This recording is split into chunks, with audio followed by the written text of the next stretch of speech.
Great. Well, hello, everyone. Welcome to this ECR PhD focus session on sort of getting the first postdoc and making the most out of it.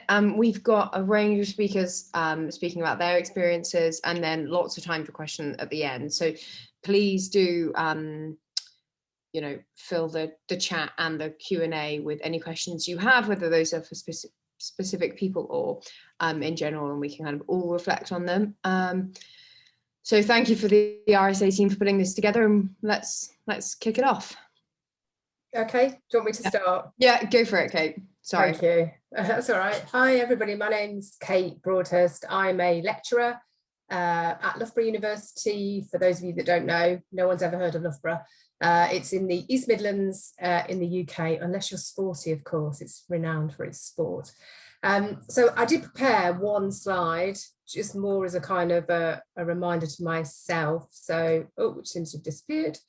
So I'll just share that with you. While I do that, I just want to say that my presentation hopefully will just give a bit of an opener as to different kinds of postdocs and my experience. Can everybody see that? Okay, so yeah, as I said, I'm a lecturer now at Loughborough University, and I have been since September 2019, having been awarded my PhD in April, I think it was, of 2019.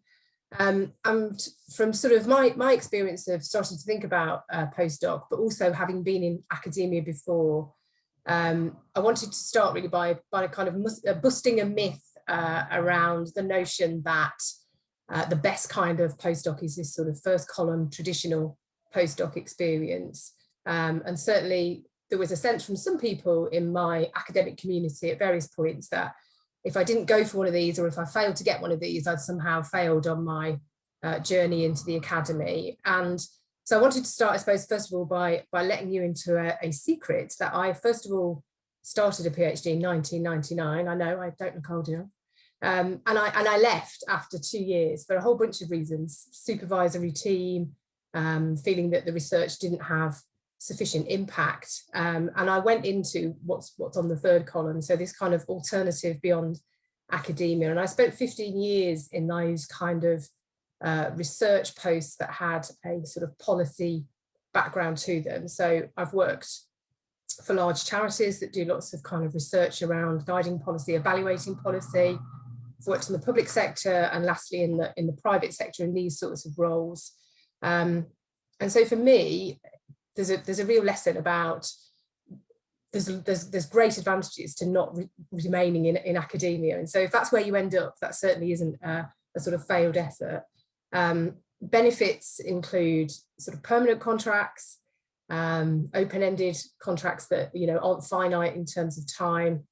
One thing that I did find from these contracts that I perhaps don't feel always in academic research is that the research was conducted far more collaboratively and far more with colleagues. There was far less ego quite often in relation to the research and whose name goes first on the report, if indeed names even go on the report. No teaching, which might be an advantage for some of you as well. So no responsibilities beyond just doing the things that you love. And lots of fascinating posts. As I said, we did research. I've done research for the national government, international organisations, local communities, the whole sort of range really. So huge amounts of benefits to failing, if you like, or falling out of academia and going into something else. So where am I now? I suppose where I am now is the middle one. But if I say a bit about the first one, that might explain why I'm in the middle one. So the traditional postdoc for me is this sort of short-term temporary position.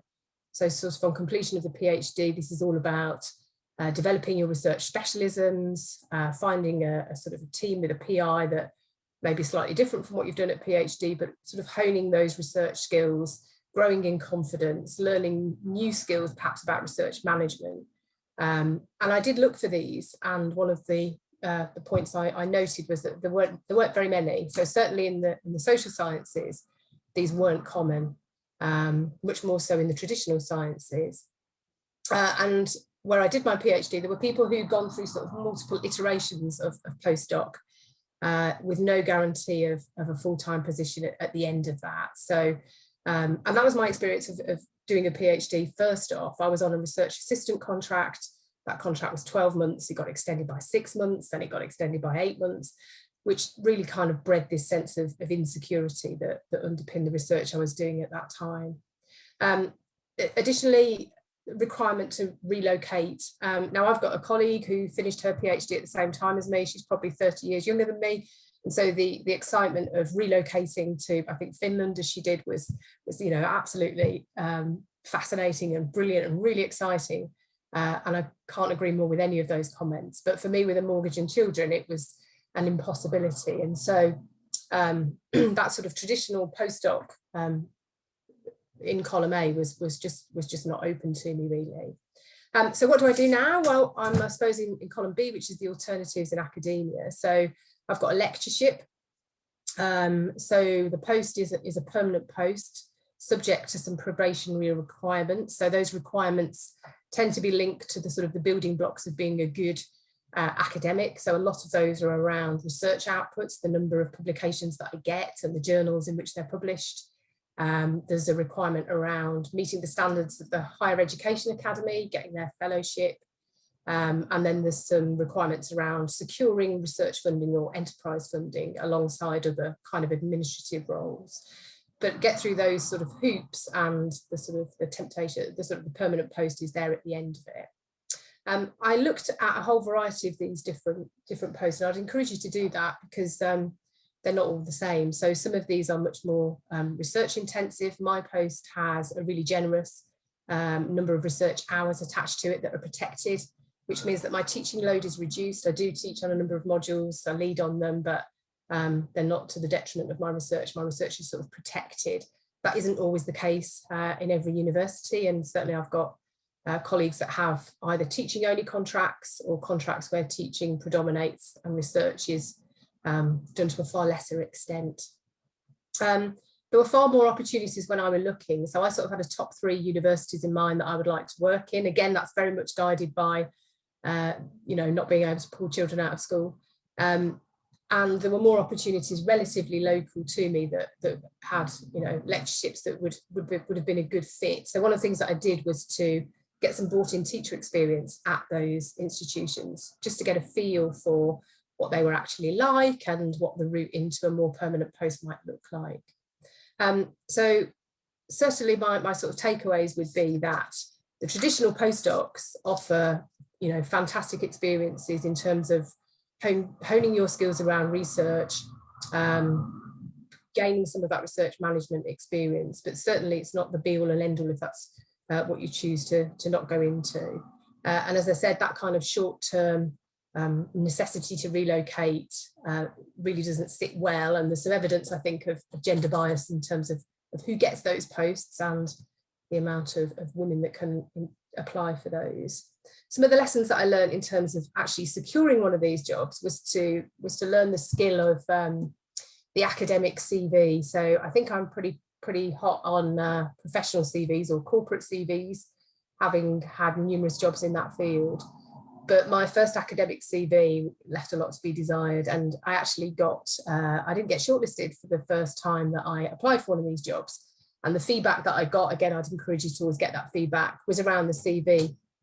And so I spent quite a lot of time improving that and making changes to it, because it is quite a different one from the corporate CV. My other takeaway was to be clear about what you offer beyond your PhD. So it's very in the forefront of your mind at the time that you quite often apply for these posts. But that awful question of where do you see yourself in 3 years or 5 years will come up. And so what does your research plan look like after PhD has been secured? For me, it was about fit and values as well. So trying to find a university that shared my values, but also that I could add value to. So how do I add to the research team that I'm adding to, or the department that I'm entering into?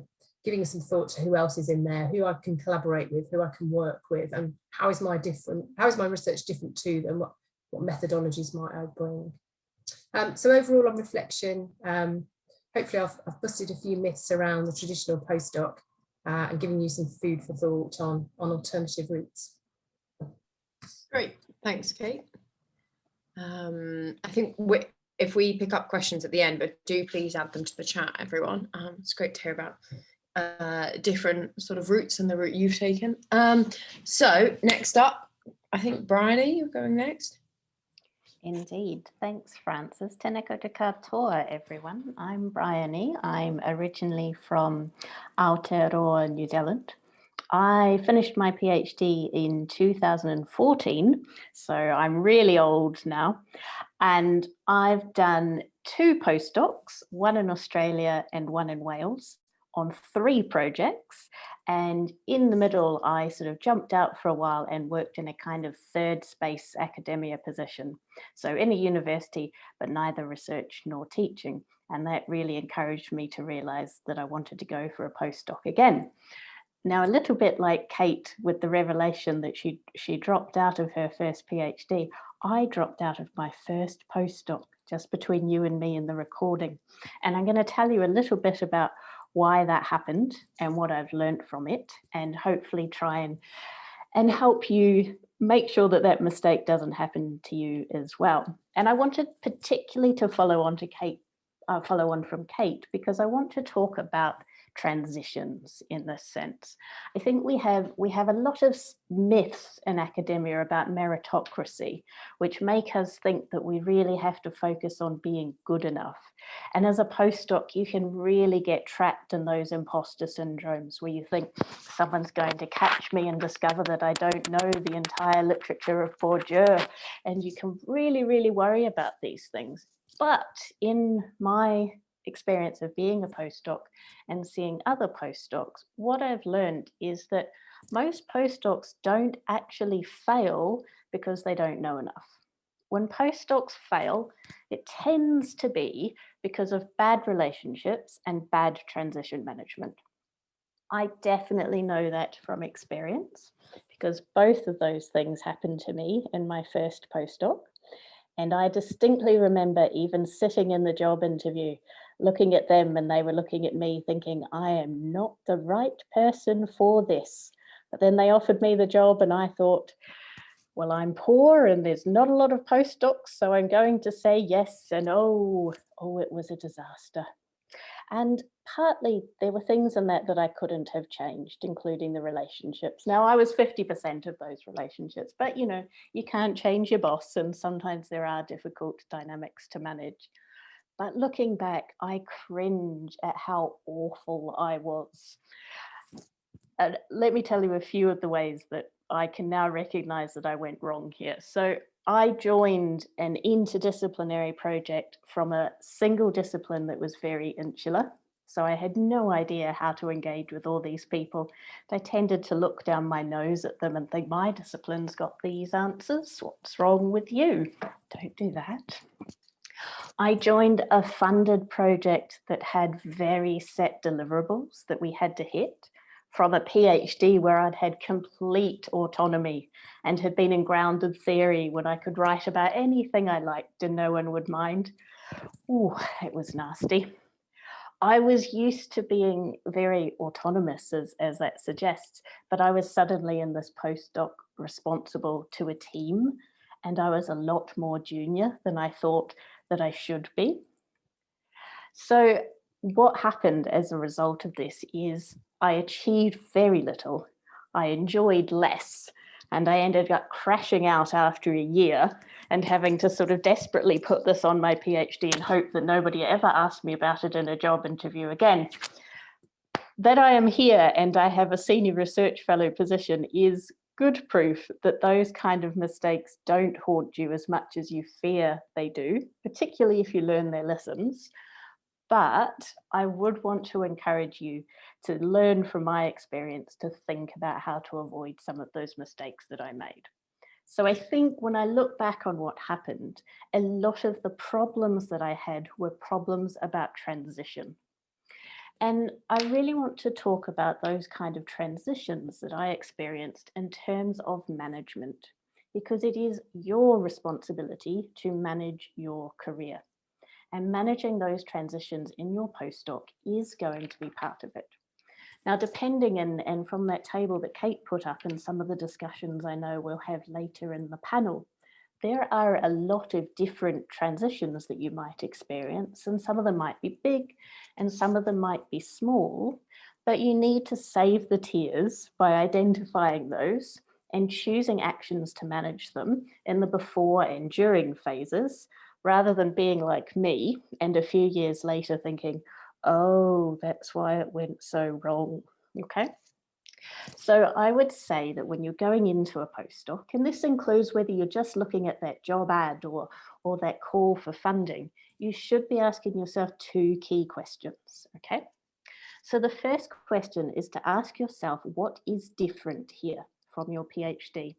And think in terms of practical terms rather than falling into that academic trap of thinking about your academic knowledge. So don't think, well, this is about Bourdieu and I know about Habermas. Don't go down that track. Think about what are you actually going to be doing that is different from what you did in your PhD. And then the second question that you need to ask yourself is, what skills and attitudes do I need to deal with that difference? Now, only you can do that work of identifying those things, but I would absolutely encourage you to have conversations with friends and colleagues around that. But it's only you of really experiencing those transitions. So I think this is where I often went wrong by thinking, well, it's my boss's job to come in and tell me what to do. No, it's your job to tell you what to do and to figure out how to manage this. So there can be a huge range of transitions because there are so many different PhDs, there are so many different postdocs, and there are so many different systems in so many different countries. But when I was scribbling down earlier, I managed to find about 8 things which I think are fairly frequent. So I'm going to give you my list of 8, and I'm sorry I haven't got a slide, but write down frantically. You may recognize some of these. The first is, like I experienced, a transition between disciplinary and interdisciplinary. And it could work either way. You could be going from a disciplinary PhD to an interdisciplinary postdoc or vice versa. But think about whether there's a disciplinary transition. The second is methodological. A good friend of mine is a tremendously talented quant researcher, and she went into a postdoc where she was going to have to do qualitative interviews. So a big transition to manage there. The third one is the difference between wide and narrow parameters. Now, like me, when I did my PhD, I was fortunate enough to be able to choose any topic and do whatever I liked. That may not be your experience. You might have a focused PhD. But then when I went into projects, and I've since worked on Horizon 2020 projects, which have clear work packages and deliverables, the parameters of what I can do is a lot more narrow. So how are the parameters going to change? The fourth is think about the relationship between independence and teamwork. You might have been in a team on your PhD, and now you're going to be an independent postdoc or vice versa. The fifth is similar to that, but a little bit different, is any transitions between senior and junior. Now, when you were a PhD student, you might have felt quite junior, but if you were quite autonomous and you were doing a lot of undergraduate teaching and you were sort of at the top of the tree in your department in terms of the graduate students, you were actually quite senior. And it could be a shock if you go into a postdoc position where someone now expects you to write the minutes of a meeting. So think about whether you're having junior or senior. Similarly, you might go into a postdoc and you've now got to manage a research assistant. So are you now going to be senior and will you need management skills? The sixth one of those is a difference between scholarly and engaged. When I did my PhD, I was very much in that inside an office, writing things for my discipline, focused on publications that only academics were ever going to read. In my second postdoc, I ended up being on a project controlled by DG Agri, where they wanted things written specifically for practitioners to read. So a big transition there to navigate. Now, the seventh one is institutional. This should be pretty obvious. Are you changing institutions? If not, you're going to need to think. If not, you might be a little bit easier, but if you are, you're going to need to think about how to manage that. And then the final one, and I think quite relevant here as well, is locational. Are you shifting locations? Will that involve learning a new cultural system or new ways of doing things? In my second postdoc, I transitioned from living in Melbourne, a big city of 4 million people, to living in Aberystwyth, which is a town of less than 20,000 people, about half of whom are students, so aren't even there for most of the year. It was a shock. So think about all those different layers of transition. Okay, now, finally, I'm wrapping up, but I want to tell you what you need to do once you've thought about those things. So you need to spend some time reflecting, talking, and identifying the differences and the transitions that you're going to experience or are experiencing. Be curious about them. Think about what they mean. Some of them may be completely meaningless and you can write them off. Others of them may be more challenges. Now, once you've thought about that, you can identify what are the challenges for you. What are the skills and attitudes that you need to learn or change here? And then once you've done that, you can start choosing the actions that you're going to have to address those transitions. So in my second postdoc, for example, I mentioned that change of communication. And I noticed that that was there, right? So I've got these academic writing skills. I now need to write for public audiences. What am I going to do? And I was able to go and talk to my boss and say, I want to build these skills. And he was fortunately able to look at the budget and say, well, we can actually send you to the communications office in Germany and you can spend some time learning from them. And it was fantastic. And as a result of this, a document that I wrote was chosen by the commission in one of their handbooks. So I was really chuffed that I was able to build those skills to then do something that had more impact. So I'm going to leave it there, but the takeaway that I want to give you is transition management is important. And think about transitions in terms of skills and attitudes rather than simply knowledge. Great, thank you. Another great set of advice. I've made many notes and also have many reflections to add to both of these at the end, so that'll be good. Okay, so next up. Probably it's me, yeah. Yes, please. Okay. I'm Vasilis Avdikos and I'm an assistant professor at Panteion University in Athens. My field is local and regional development and creative and cultural industries. And I'm going to talk today about the role of publications in the postdoc application process. However, I don't have that much postdoctoral experience because I finished my PhD in the University of Sheffield back in 2008. And then I became a lecturer in 2012 in Athens. So I had the chance through a European Economic Area grant to study and to visit Oslo as a postdoctoral researcher in 2010 for a couple of months. So that's my only experience. However, I think I do have some experience in managing large-scale projects and being a principal investigator in a couple of European projects like Marie Curie ITNs and Horizon projects. So probably I'm going to talk from the demand side today. So 10, 15 years back, and generally speaking, I think that a good dissertation and the promising research agenda would be all that a candidate would need to get a postdoc position. However, nowadays things have changed, and I think that as competition is fierce, publications play a very major role in getting a postdoc.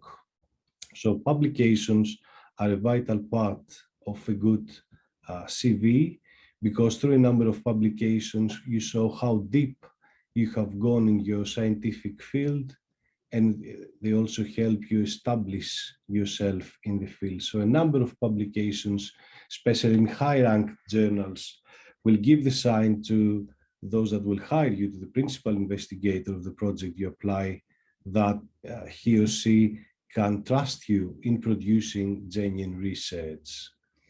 Of course, the PhD study and the PhD dissertation show that you are a professional researcher in your field. So, of course, you know the basic bibliography, you can plan research, you can conduct qualitative and quantitative research. You can analyze your findings, link them with theory, and so on. But publications, so that you're capable of transmitting your findings in a very robust way to other researchers. And also through the publications, you can also, let's say, position your research in current scientific debates in your field. And I think that single-authored papers do this. They give a sign that you are capable of doing this.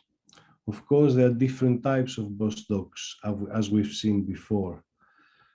So these different types require different numbers and quality of publications. So for example, if you apply for, let's say, an individual scholarship or an individual fellowship through national funding bodies, usually you need to show that you have the capacity to publish. And this is something, it's one of the criteria that your application is assessed against. So a couple of papers, 2, 3, 4 papers around the topic you propose would be fine.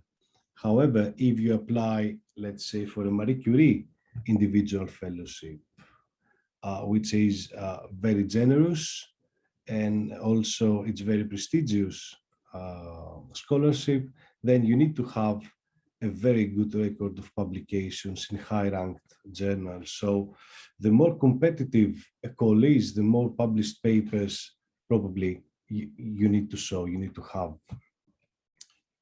Or if you apply for a postdoctoral position in a funded project like the Horizon projects, then probably the principal investigator looks for a candidate that has some very specific individual skills to conduct research relevant to the scope of the project each time. So these most of the times include the capacity to publish as well.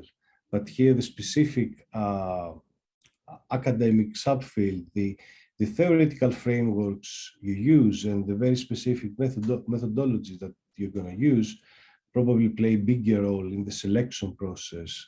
So it usually doesn't matter how many publications you have, but also how do they relate to the project that you apply for. Then another thing is the quality of the papers you publish, and of course the quality of the journals that you publish. So if it's a, let's say, breakthrough paper in your research area, then even one paper could be enough to get you a good postdoc position. If it's just contributions to the field, then again, a couple of papers will be sufficient for a good postdoctoral position. Moreover, I think that the higher the number, the impact of a journal, the more competitive it is and the more rigorous the review process is. So somehow, when you try to publish in high-ranked journals, you are actually testing that you convey your work, your research well, and that your work is of very good quality and it's very original, and you can target also your work appropriately, let's say, to the scope of the journals. And of course, that you understand journal rankings and the entire journal and publications ecosystem in academia. Of course, another form of publishing is books. And of course, books, either single-authored or co-authored, can also establish you as a promising researcher in your field. So if I'm allowed, I'm going to give a couple of publication tips. The first one is that I published my first paper after the PhD in 2010. And during that period, I finished the PhD in 2008. So there was a 2 years gap. And actually, my first paper went to European Urban and Regional Studies, which is very nice journal. But before that, I had already 2 rejections of that paper. And what really helped me during that period, it was that I gave this paper, I sent this paper to a couple of colleagues of mine, and they reviewed. So peer review prior to submission of your paper to a journal may provide you with some very good points that you need to rethink or you have to adjust. So a good peer review may save you from seeing your paper rejected. The second one is that you need to learn the whole ecosystem. So from submission to publication and all the timeline. So in the case of, when you got major corrections to a paper, there are journals that would take more than a year and a half from submission to publication, or even 2 years' time. So you need to take this in mind when you submit papers. The third one is that you really need to select the journal whose scope is a very good fit for your research focus. And this is, of course, a part of the process where you try to position your research in your field and position yourself as well. So I think that you need to try to find the most relevant journal to your main arguments in your paper. That means that you have to go through the relevant papers that the journal has already published, and read also carefully the aims and objectives of the journal you're submitting to. And the last one, I know it's hard to get started by high-ranked journal. So from my point of view, you can also try to find journals that have an early careers paper section, like the Regional Studies, Regional Science Journal of the Regional Studies Association. Thank you. Great.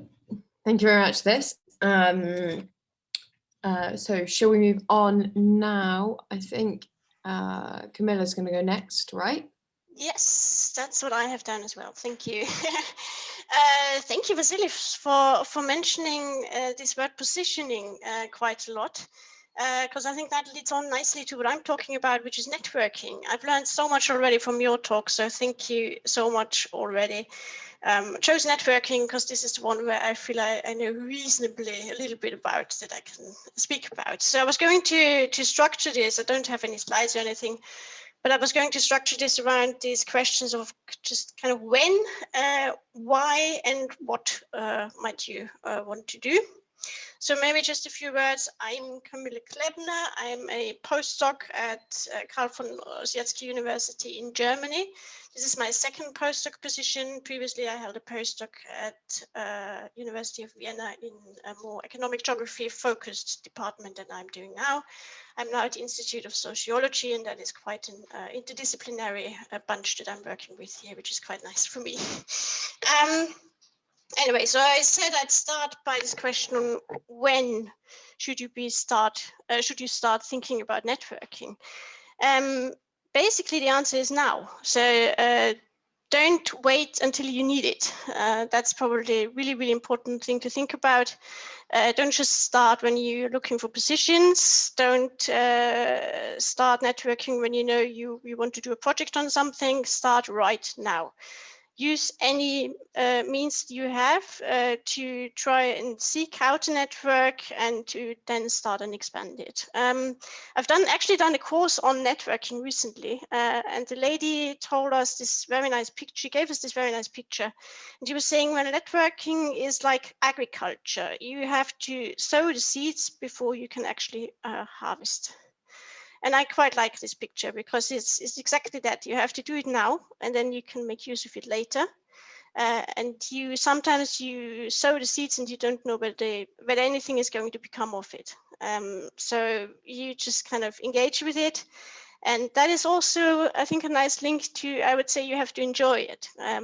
Lots of people think they have to do this in a very strategic manner and have to think about who to talk to and who to address, who best to address. And I would just say enjoy it because people are going to notice if you do, and it's kind of inflictive.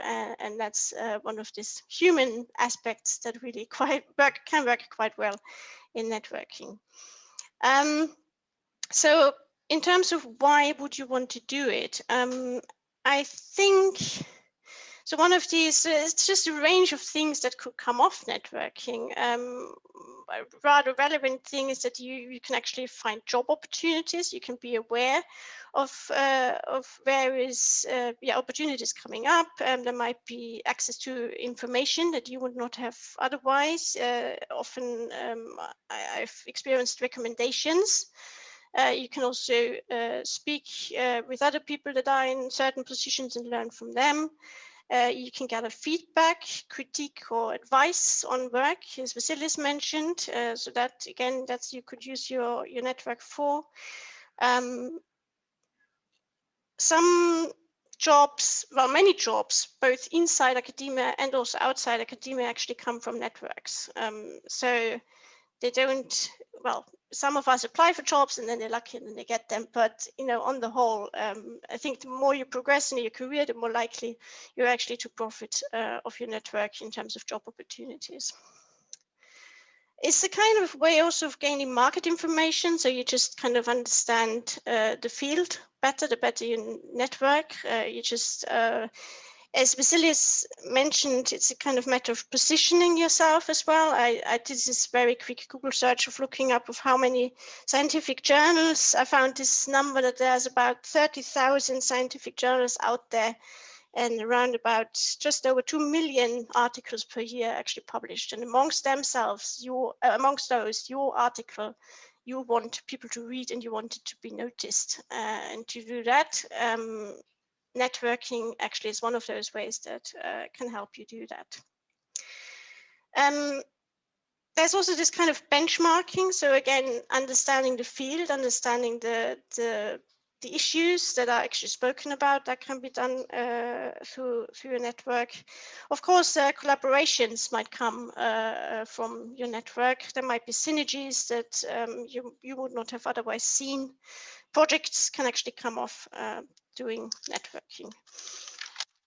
I think on the whole, I think one of the really important things is information, and then it's visibility if you've managed to connect up to a well-working network. So what are the things that you could do?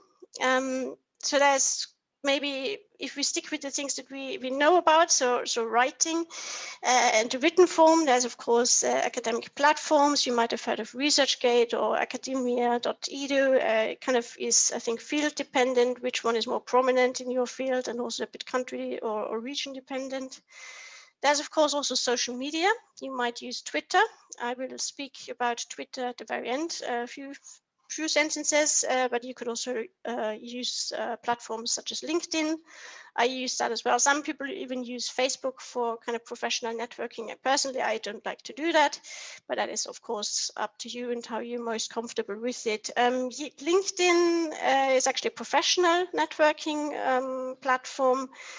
I do that in parallel with the academic networking because I guess none of us really know where we might end up one day, and so it can be quite useful to keep the more professional networks that you may have updated about your activities as well.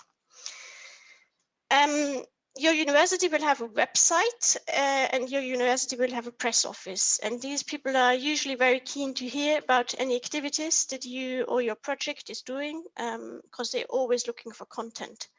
So this is maybe not quite such an obvious way of networking, but even that can give you visibility because that can expand your network within the university.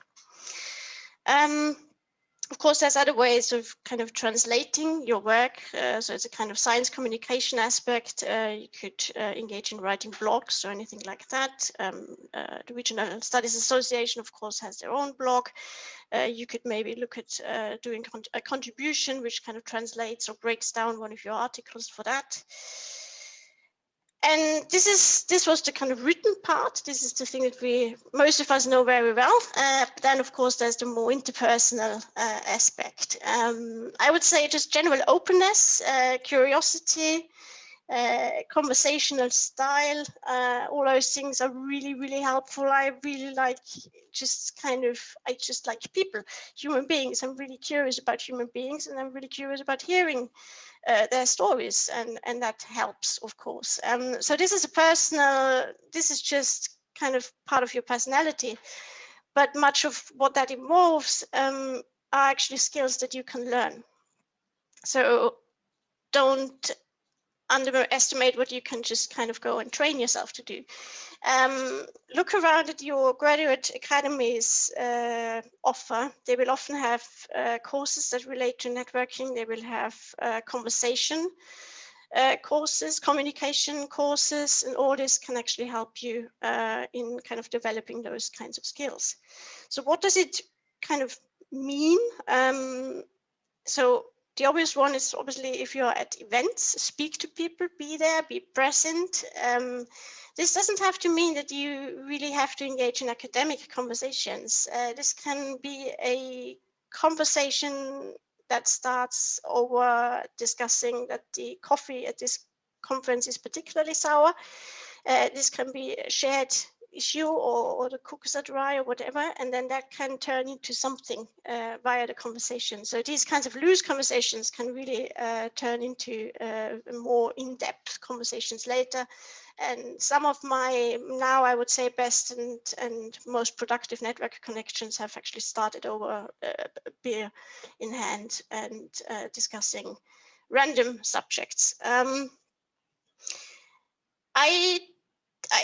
Sometimes there's this question whether you should, as I said, do this strategically or just kind of go with your gut. I tend to say go with your gut. I tend to network mostly with those people that I enjoy talking to.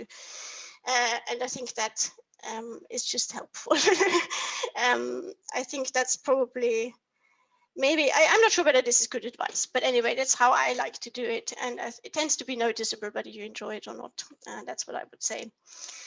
Having had those quick conversations over coffee or even longer conversations, you could then afterwards sit down, think about who have I spoken to, what is their research, or even look them up, and then write them an email and say, look, we had this conversation. Maybe we could have a follow-up conversation on this or that subject, or you using this or that method. Can you spare 15 minutes? Most of the time they will do so. And you don't know, you might have just a very nice and useful conversation. So those kinds of things. Then, of course, people then, if they publish, you get back in touch and say, congratulations on your wonderful paper. All those little things that you see could be hooks for further conversations. See them, observe them, and then use them. Use those opportunities. At events, I think you will find the further you progress, the more you will realize that you will attend more and more coffee breaks rather than the actual sessions. Of course, you do your own, but you should also attend sessions, no question. But you will understand that many of the important connections actually made at the coffee breaks. So use side events, use what seems to be a sporting event and you're not quite sure about why should I do this, go there. Do not go there because you don't like the sports they do. Don't do that, go there. Anything that side conferences, use those. I think one aspect that many people tend to overlook, or at least I've heard in the past, people ask, well, how do I get into touch with more senior researchers? So I'd say on that kind of interpersonal thing, I think this is just the things that I said, because they're just humans and they work in the same way. So again, if you say, look, I really liked your paper, that is usually a very good opener, and usually they will be at least happy to spare you a few minutes. But I would also say, do not underestimate the power of your horizontal network. So always, speak to those at your level, because what will happen is that all of you grow up together. And also, if you've seen someone more or less in your field and you really, really like their presentation or something they wrote or anything, or I don't know, you've had a good conversation, see what they actually work on. Can you cite them? And do. If you get the opportunity to cite your colleagues, this is how these citation circles, and let's not lie to ourselves about them, they actually exist. This is how these things emerge, and you just kind of have to start to create your own citation circles sometimes. Do cite each other. Do not ignore each other, collaborate and cite each other. Maybe just a few words on Twitter. I've kind of decided, as I said, I don't really use Facebook, but I do use Twitter. At one point I had also, I don't know, I was following journalists and I was following comedians and all kinds of other things that I enjoyed as well. At one point I had a big clear out and made this a completely academic Twitter focused thing. Of course, you must kind of always reflect about that. It's a bubble. I now have an account which is kind of mid-range size, I guess. I've just cut through the 800th follower recently.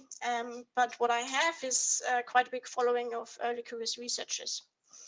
That is partly because I used to be the early careers rep for the RSA. So again, taking those positions when they come along, take the opportunity to do that, that can be rather helpful. But also because I share other people's work. That is one of the things that you can do to grow your account.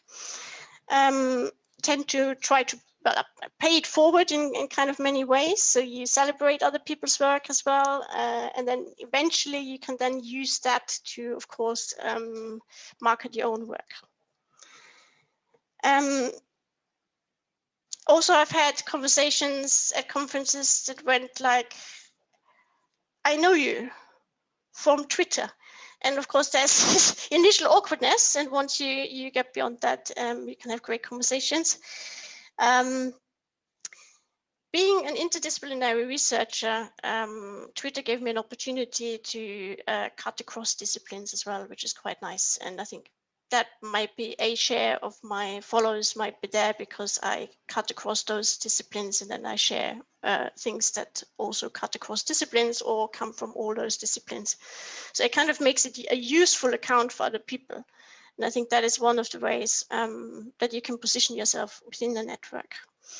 And another thing that it did to me over the years that it helped, actually, it helped me understand academia much better. Academic life, there's a lot of hashtags that concern academic life, and you just understand the field, the market that you're actually working in more and more. And sometimes also it helps you to not take it too serious, which is quite nice. Maybe just one thing, often there's hashtags popping up, but one thing that might be quite interesting for the German-speaking colleagues, there's this recent hashtag, hashtag Ich bin Hanna, which speaks about the challenges in German-speaking academia, and that might be quite useful and interesting for some of you. That's it for me for now. Great, thank you. Awesome. Trying to get my mute off. Fantastic. So final speaker, and then we'll come to questions. I have lots of questions, so and lots of thoughts, but do please add yours to the chat, and we'll try to get through as many as possible. And those can be kind of quite practical, procedural, or you know, more abstract if that's something you want to go down. Great, thank you. Thank you very much. I'm last, and it's difficult to add much. There's been 4 very interesting inputs and presentations. So they covered some of what I was planning to say in a much better way. So I'm thankful for that. So I'll focus to the rest of the stuff. So I am Tasos Kitsos. I'm a research fellow at the City Regional Economic Development Institute at the University of Birmingham. I give you a bit of background for me. I've had so far about 5 or 6 jobs in my professional career, and that's both in the public and the private sector and outside academia. I've been around before early career researchers, when early career researchers were called young researchers, and back then I was young enough to be included in that. But now I'm very glad, let's say, that it's changed into early career researchers. My major is in economics, and I moved towards regional economics later on. And in my current place, I've entered as a policy and data analyst, which is the equivalent of a research assistant, let's say, position, and I've been promoted a couple of times. Most of the 6 or 7 jobs I had in my life so far came as the result of about 100 applications. So there is a lot of effort put in this, and things don't happen automatically. The biggest factor in these positions was luck. So I always want to acknowledge that luck was the major drive behind me getting all my jobs. Also, though, we cannot do anything about luck. So jobs will not come and land on our desk or our email. What we can do is help our luck, help serendipity, the chance encounter. So make the most we can to be at the right place at the right time to land a position. And this is part of what I'll be discussing about the CV. Health warnings before that, I need to say it's been said much better than I will say, but one size does not fit all.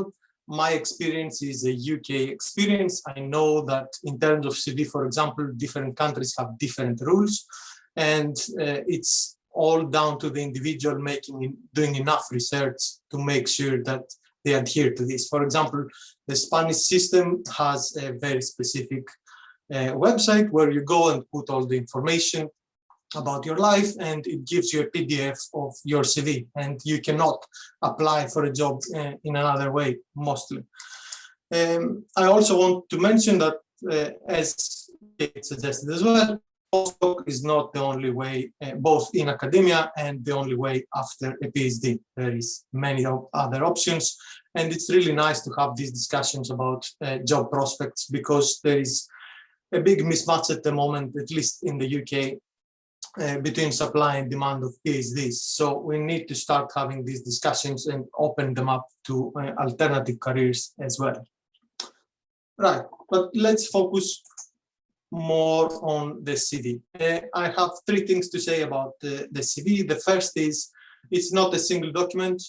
It will change form for every job.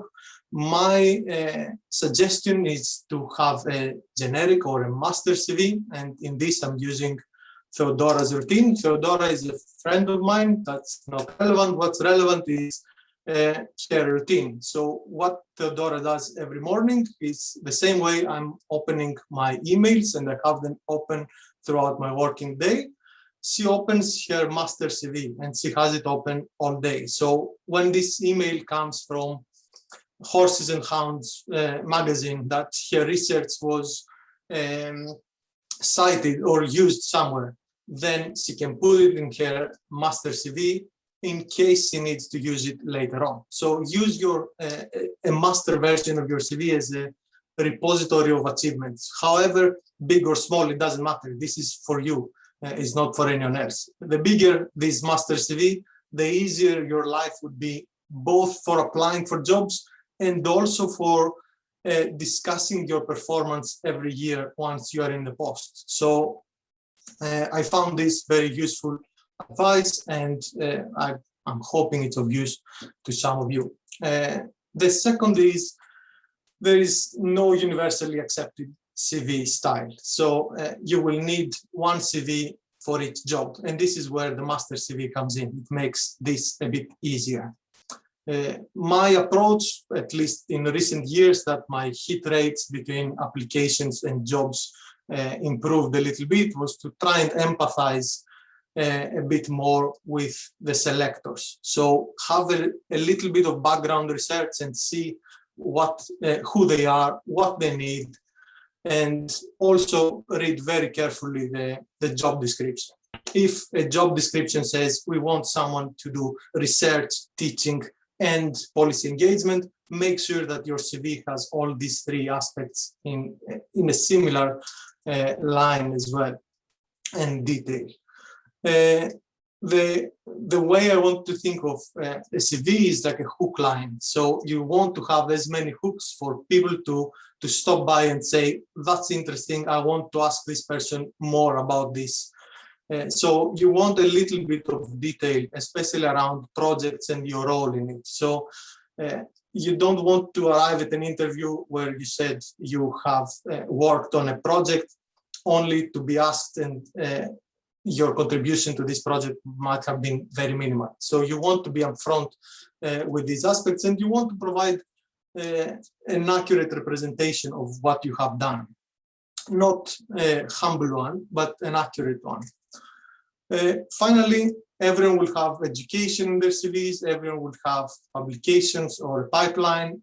So in a lot of the cases, it may be what I call the gold dust, the above and beyond the publications that is of interest or that can make the cut between two different candidates. So what this gold dust is, it could be funding. Usually it should be relevant funding, but as a PhD student, all funding you have received could be relevant. So £100 for, I don't know, joining a conference would be very relevant. It would be very interesting. Now, if you also have a 2 million project as a PhD student, okay, put the 2 million project on top. But also it's worth remembering that the idea here is to make sure that the selectors know that you are actively looking for funding, you are actively applying for funding, and occasionally they will know if you have a success, you are succeeding in getting it. The second is, and it was mentioned before, policy engagement. Get used to writing blogs or policy briefings, discussing your research with non-academic audiences. I'm not saying go outside and like stop your career or your research and start writing like 100 blogs. Just write a couple. Look how it's, look at the process of writing them. It gets easier once you start anyway. So have some experience of it because it may be very relevant to your next postdoc. I know the place I'm working in, it was one of the selection criteria to write a blog. So it is very important, at least in the UK, and it's becoming even more important, the aspect of policy engagement, and it's becoming one of the metrics for universities. So my expectation is that, especially since you're talking about social sciences, being able to engage with policy will be more and more crucial. Networks and connections, Camilla said almost everything there is to know about this. Do engage, become a member of the learned societies, get to the position of fellow of the RSA, put it in your CV. All these are signals that you're engaging with the right networks and you're part of the groups that the selectors are as well.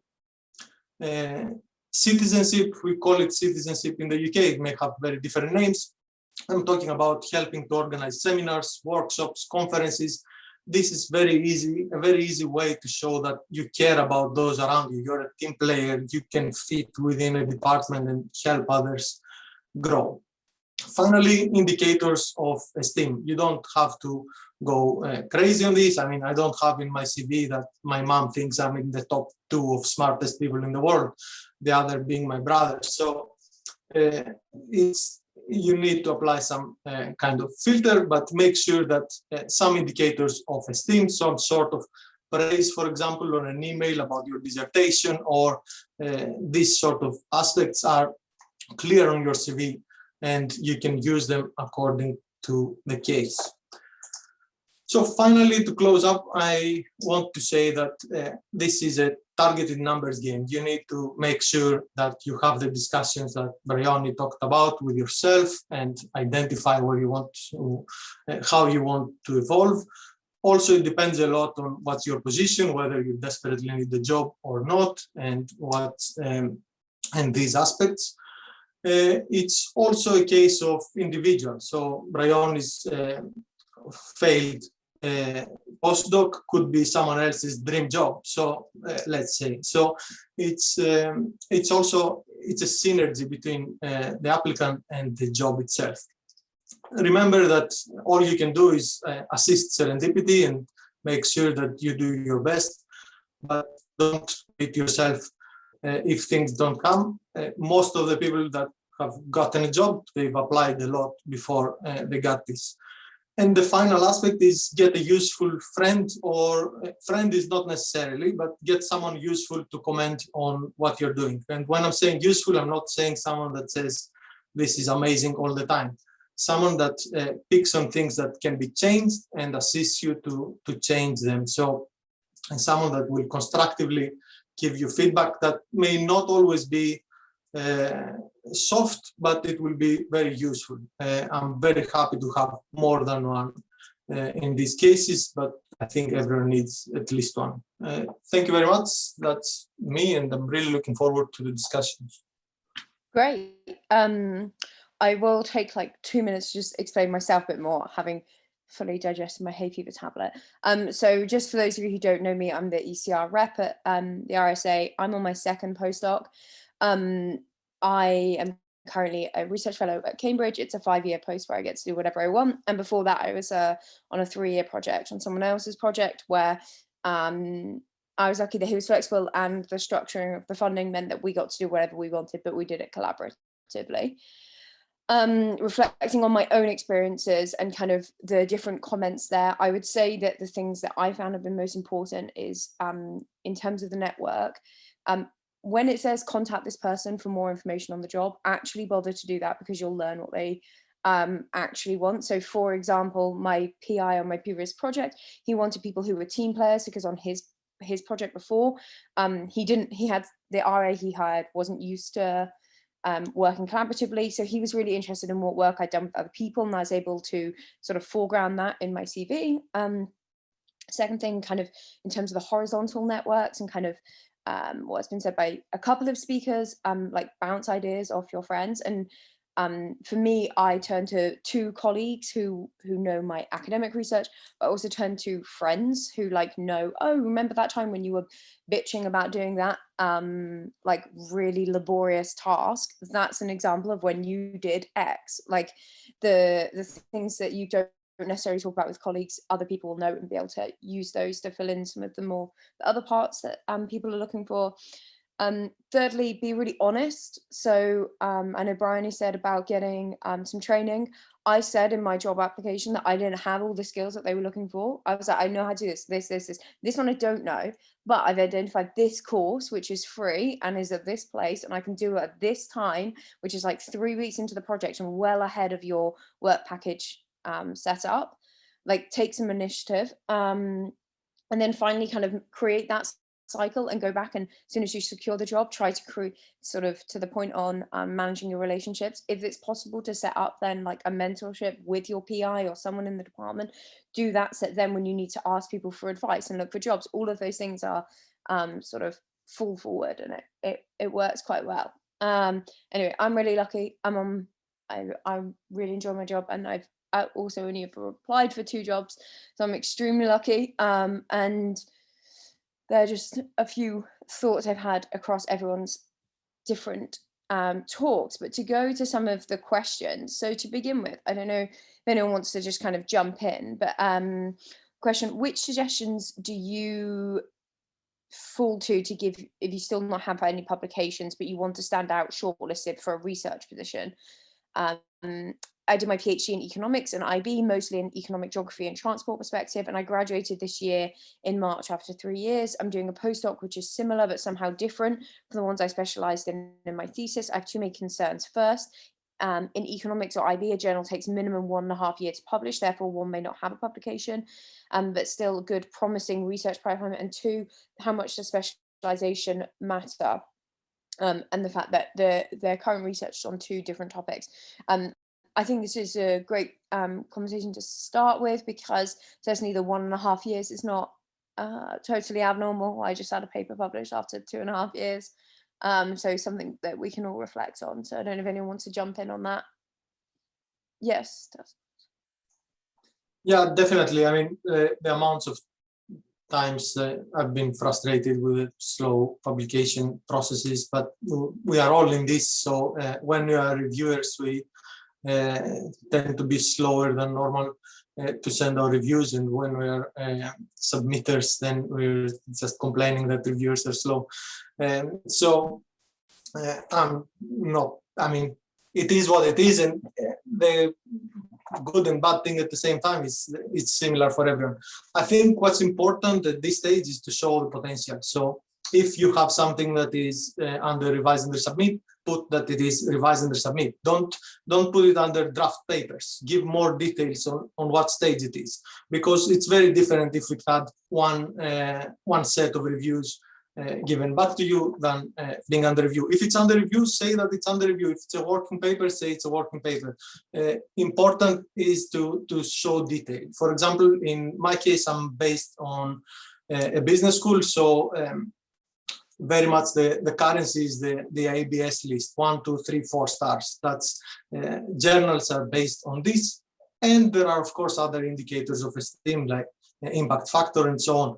Add all these details. So if you are in revise under submit, you don't have to mention the journal, but you can mention that it's a 3-star journal, a 4-star journal, or the impact factor is as such, and so on.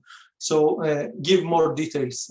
I think I always believe that it's a bit much to expect from a 3-year funded PhD to come out with teaching experience, couple of publications, and be ready to start on something else. And the truth is, there are some superstar cases that this may happen, and we tend, all of us, to measure ourselves against these. And I'm not sure it's very healthy, and it feeds into the imposter syndrome. I've never seen anyone that came out of their PhD with a publication, because that means submitting a publication your first year, which is quite rare, to be honest. So I wouldn't worry too much about it. Just feed the CV with information, and discuss this in your cover letter as well. And I think particularly if you're, from my view, if you're naming the journal can be quite useful if you're trying to demonstrate, you know, a recognition of interdisciplinary, or going into that discipline, or whatever it might be that you're trying to signal with that paper. Like, you know, journals, people know what journals mean. Does anyone else want to reflect on that question? Yeah, go for it. So I wanted to, and well, I absolutely agree with Tasos, but I wanted to pick up on the specialist generalist question, because I think this is quite important and very much runs through academia. I'm very much a proud generalist for multiple reasons. And partly because, I mean, Frances talked about the opportunities she had, but when I finished my PhD, it was a deeply Black period that ended with one of my classmates being diagnosed with terminal cancer and dying very quickly. And I just could not look at my PhD or think of coming up with an idea about doing my own research. So I really wanted to be on someone else's project, and have very much stayed with that feeling that I quite enjoy someone giving me a list of things that they're doing. But in terms of the specialism in generalism, I think everyone will probably feel that they're at a different place on that spectrum, or want to be at a different place on that spectrum. And this again comes back to some of those things around knowing yourself and knowing what you want. I think it can sometimes be thought, and perhaps this is going back to Kate, that being a specialist is the ultimate, and you're going to go on the specialist track and do the same thing. But we've also, all of us, seen those professors who get wheeled out, and their last great book was in 1976, and they've been doing the same thing ever since. We're just inviting them to conferences now out of respect. So that can be the dead end that too much specialism can take you sometimes. Generalism, of course, the disadvantage is that if you're a jack of all trades, you're a master of none. But what I would say is my CV is a huge mix. So I've got very practical things. I even once in an academic journal published a poem. The important thing is to be able to put that into a narrative that suits the job that you are going for. So I understand that my CV very much has quite a division between publications, but I've also learned how to talk about how I learn from this jumble of publications to apply it to the far more practical things that the project work is looking for. So you can be a specialist or a generalist, but know how to tell the story. Great points.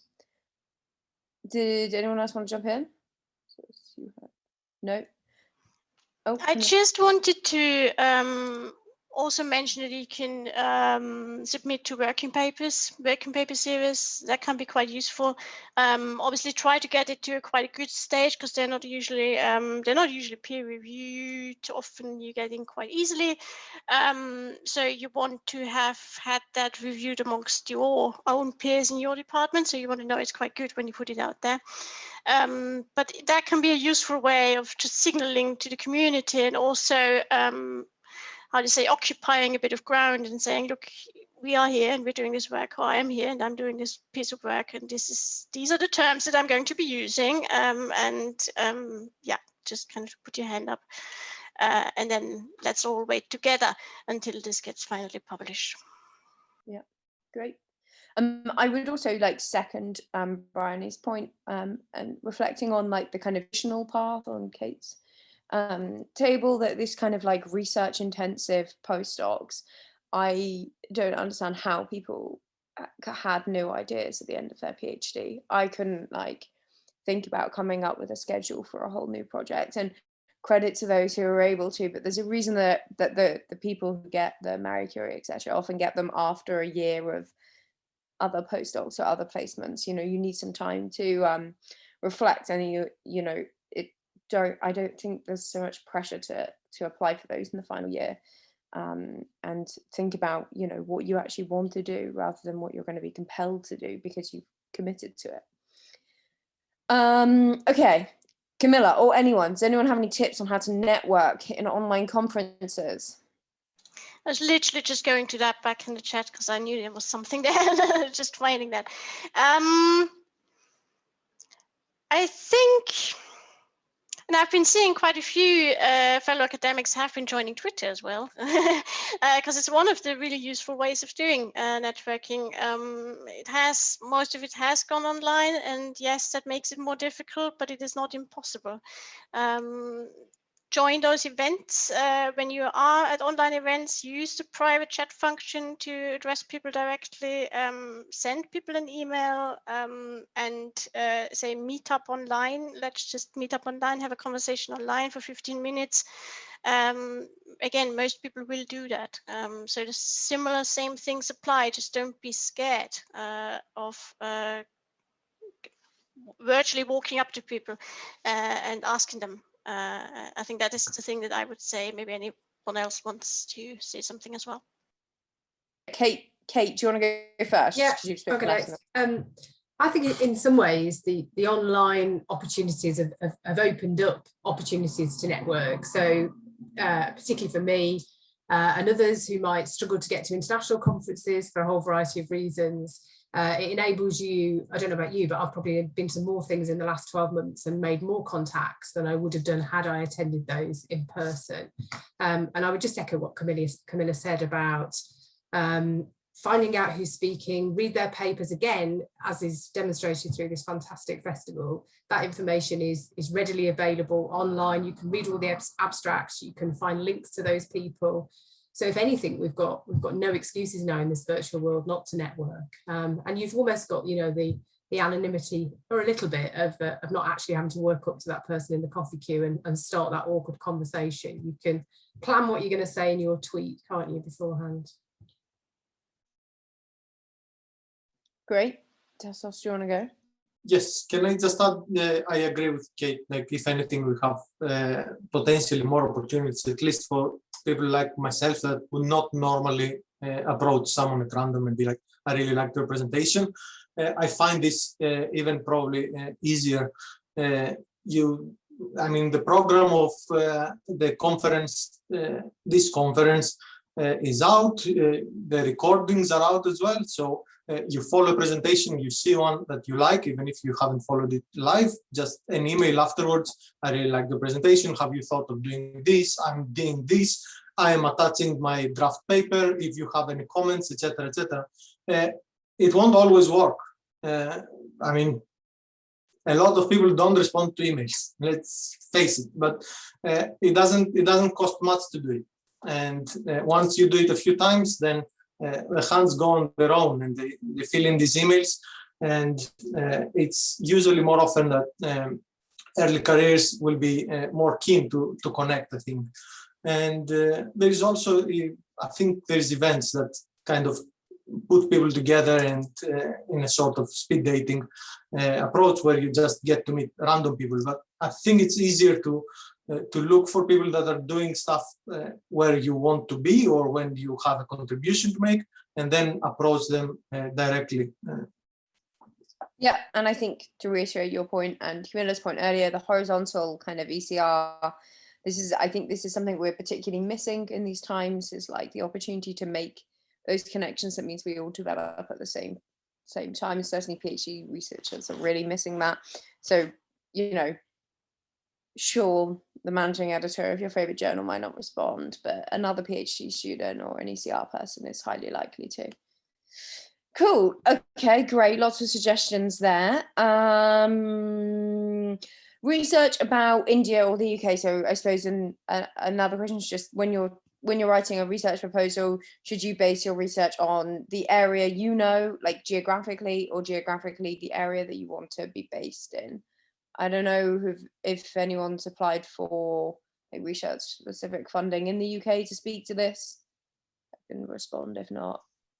I'd say just do what you're most interested in. Like, I think that's one of the things I've really taken from being involved in the other end of the process. If you get loads of applications of people trying to adapt their work to what the institution does or what the PI does, blah, blah, like for just open calls for money, they're just looking for people who are going to get a good project off the ground and do good things.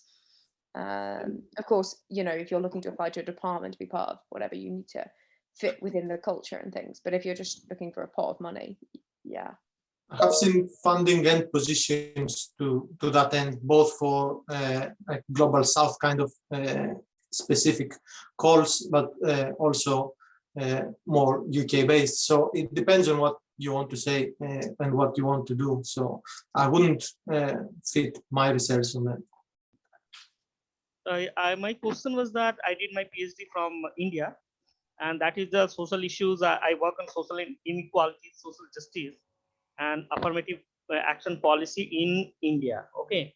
Now, just I was looking for a postdoc in UK. So how it will possible? Because the first thing is that getting the professor is the supervisor is difficult because I don't know anyone. Most of means where I am applying that one, and generally they are looking for that. Particularly, you know, particularly professor, and then his project is there, then you can apply. So one problem is that. Second problem is the topic, because topic is Indian. It is my topic is related to India. If what I want to do work on the social policies in UK. I shall try. I think I would say you should usually stick to things that you understand best. So if you're an expert on something on conditions in India, then that is what you should do your work on. If you want to work in the UK for some reason and you want to find connections and network in the UK, it might be a good idea to look at your subject area and look at academics that do similar work in the UK, but related to the subject. So it might be, I don't know, social inequality, but in the UK, and then go to those people and address those directly and say, look, my research is in X in India. Might you be interested in, I don't know, me visiting or whatever, or could we stay in touch even, or could we have a quick conversation? This is probably my immediate reaction to this. So problem is that from last few years I'm trying, but I'm not getting the opportunity. I met one professor also in India. She was here, and after that she asked me, okay, give me one proposal, okay, related to that area. And lastly, I sent the proposal and all. Then she was telling, okay, there's no funding now and all. And she asked me a lot of changes. Then I did the so many changes in my proposal. And after that, she told, okay, it's not possible. And now it is like that. So she was not interested, And then I'm feeling very difficult to how to interact with other people, professor and all. How I can say that I want to do this one, I want to learn this one, I want to do the research. So that is a problem I'm facing, because my topic was related to India, and now UK, if you're going that the social policies, and there are some topics are there. I want to relate it, that what the policies in India and how that policy is going on in that UK, So on that way, I send that.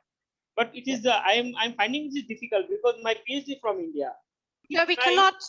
We will not be able to comment on specific situation. We can give general advice, and that might be transferable to other people's experience as well. And I think we will have to try to give space here to as many experiences as you can, and make space. I would recommend, to the point previously of looking up Global South specific funding, because that might help. So that's great. Okay, cool. So next question. I have a research blog, but I'm still figuring out who my target audience is. Do you think it's more useful to write with fellow academics in mind for networking purposes, or target towards a non-academic audience? Or is it okay to do a bit of both in differing blogs depending on the topic? Does anyone want to speak to that? Go, Bryonny. Oh, and yeah, either of you. Sorry. We all want to speak. Actually, my top tip is not to write on your own blog at all. It's to write on other people's blogs that have established audiences, because otherwise you set yourself up with a whole lot of work of getting that stuff out to people. So look for the blogs that are already out there and that will take your stuff and circulate it, because there's heaps of them there. So I didn't answer the academic general question, but save yourself a bit of time trying to do your own promotion and get someone else to do it for you. Great point. Yeah, definitely. And there is plenty of them. I mean, my perspective is I'm using blogging to kind of focus on the message of research. So I'm rarely interested in going into technical details twice or more than twice on a paper. So once I do it for a paper and it's out there, I tend not to want to go too much into it. So it's an interesting exercise for me to publish this kind of work and the impact of this work. So I'd lean more towards looking at the policy impacts and what it says to non-academic audiences. Then, of course, if you have a working paper, you put it at the bottom that it's available, and whoever wants to delve into the details can do that if it's an academic audience. To that, I can suggest, I mean, I agree with Bryonny, it's a big task to have your own blog and to have your own voice, and needs a lot of investment. The place I work in accepts blogs, and RSA has its own blog. There is plenty of outlets out there for publishing both kind of research aspects, but also in non-academic audiences. So the balance between academic and practitioner. So there is plenty of opportunities. They are just they are kindly developing, I think, at the moment. So there is more and more, the more you look at. Great. Cool. So the next question from the same person was a question to Camilla and anyone who might have insights. Do you have particular advice for first-gen students who are starting with a lower baseline network than students from more academic families? I think I'll start off, and then anyone who wants to can jump in on that. It's a bit tricky. I'm not into MI first gen. I'm never quite sure. My father is actually a doctor, but he was a dentist. So in a way, he's not an academic doctor in that sense. So it's a bit tricky for me to comment on that. I would maybe say one thing that I always did that maybe was a bit different was that I'm quite honest and open about having senses of insecurity, feeling awkward in some situations, but always being quite open about these things. And that led into conversations. And that again is part of expanding my network, or became part of some parts of my network actually came from those conversations. So in that way, you network amongst each other, you know, people who have similar experiences. If you share your experience, that can be helpful. The other thing I would say that as soon as you get in that kind of position where you can tell your story and you have something to share, do share that with more junior people. That is, that's 2 words of advice there. Does anyone else want to jump in? Kate, go for it. Yeah, sort of following on from that, just make the greatest use of the networks that are available to you at kind of PhD research level or early career level, because I've certainly done that and found them incredibly supportive. Admittedly, it's more difficult perhaps now when you can't meet face to face to have those networks. Some of those big conferences will always have the first day that's around PhD research and sort of tapping into those and sort of growing up with your network. So I think I would class myself as first generation. So yeah, I didn't start out with an academic network that I could easily tap into. Me neither. And I think it's also about finding the people who identify in a similar way to you. So like, I'm aware that I'm incredibly privileged in terms of the options and experiences I had at undergrad level, and that I've found academics who relate to me in terms of my background, and then those intervening years all kind of coming together have been particularly like welcoming and trying to like come into the academy, and I think Bryonny's kind of echoed something like that. So realize you can learn from them and distinguish. Yeah, I think that's finding the benefits of it. But I think horizontal networks as well, again, it comes back to like, or I know not to sort of fan the flames on identity politics, but just those who've got similarities to you, whether that's they also play tennis, or you know that they're also like from the same place as you or whatever. So you know, yeah, I certainly feel like I bond and find mentors in people who are very similar to me, which whether that's same privileges or same disadvantages, it's not a great reflection, but great. Does anyone else from the panel want to weigh in on that? I think it can be, yeah, not that productive as an answer maybe that I gave, sorry. Okay, someone's answered a thing on junior editor. Thank you for all the RSA things. I think I would also add on the question of the blog that I'm thinking about also who you want it to be. It's not just a question of who it is going to be, but who you want it to be. So I always use blogging as a way to get interviewees, so like to promote. So it would never be academic, because then I'd never convince anyone I want to interview. Cool. Anyone else got any questions or thoughts? Yes, Bryonny, go for it. It's me again. I just wanted to pick up on Caitlin's question, and Tasos has just written a great response too. And special shout out to Caitlin and Pippa. Good to see our CCRI people here. Hello.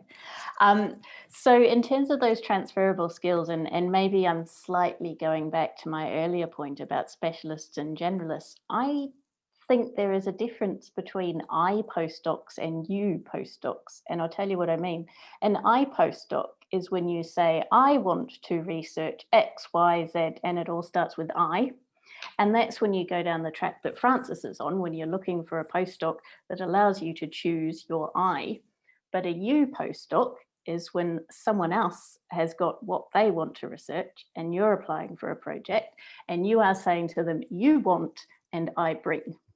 So this is when your transferable skills very much come in. It's not that they don't in those following your own research tracks, but it is thinking about what brings you to that person. Now, another one of my horror stories, and in fact, I am so bad in job interviews that someone who interviewed me once and I spectacularly failed, I saw her 3 years later at a conference and she went like that on my shoulder, like, I'm so sorry. I am so bad at job interviews that my own PhD supervisor wrote in a reference, Bryonny is terrible at job interviews, we hope this won't hold her back. Awful. I have really, really struggled to learn interview skills. But the one thing that I have learned, that it is about talking about what you bring. And you really need to focus on what you bring, which is your transferable skills. And this, I mean, Francis made the great point of being able to be proactive and say, look, I don't know about this, but I've already figured out a way I can learn. And that's, I think, you need to focus on those kind of things. Some of the feedback that I had from, and this is why I started talking about interviews. I had a failed interview, one of my many, and I got the great feedback afterwards when they said that you were focusing too much on sort of trying to be this really generic researcher, when what we actually wanted to know was about what you could bring and what you could offer and how that was relevant to our project. And thinking about that has been really helpful. So no, having an interdisciplinary PhD with all sorts of transferable skills won't hold you back, and you should think of it as an asset. Okay, cool. There was one other piece of advice I got from someone who was hiring loads of postdocs recently, who said that when she's looking for postdocs, she's looking for someone who has the ability to work in a team, but also work by themselves, because she's got all of her teaching to do, all of her admin to do, and the last thing she needs to do is be micromanaging you.